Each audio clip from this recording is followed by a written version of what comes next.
Foundation that we are standing on is falling apart. Ferguson is a microcosm of America. We are 99% to 1. We got to start acting like it. Yeah. 99% to 1. People would just walk up to me and be like, "Hey, what's up, Greece? How are you doing?" A kid called me a black Negro in class before.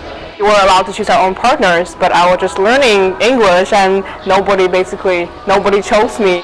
Growing up, I used to get called smart for a black person.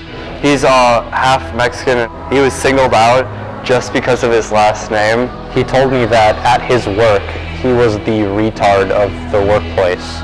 People always like to disaffirm me by acting like my achievements are only the color of my skin. Not just talking about fag, I'm talking about words like retard and nigger. We need to be a lot more sensitive as a community. A cousin of mine was caught using a gram or two of marijuana, and his driver's license was revoked. Through the eyes of a young African-American male, it would have meant at minimum 2 years in prison. Finding someone you love.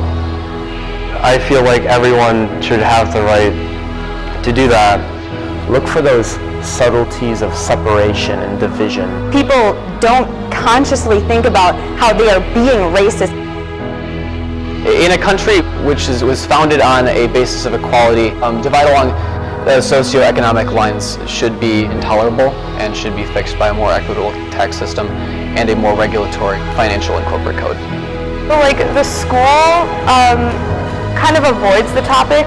You can't really change who people are. It's hard to, call the police because someone called you a retard. Just trying to spread awareness. Think of people as individuals.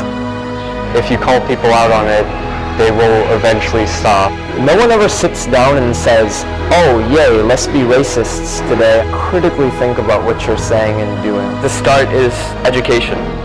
If we're not teaching our history properly, they won't understand. We're not truly being patriotic if we're not accepting everyone, because that's what our whole country was based on. There's more diversity in Middleton High School than people realize. Just knowing a little about the people around you can really help make this community more cohesive. Difference isn't something to be tolerated, it's something to be celebrated.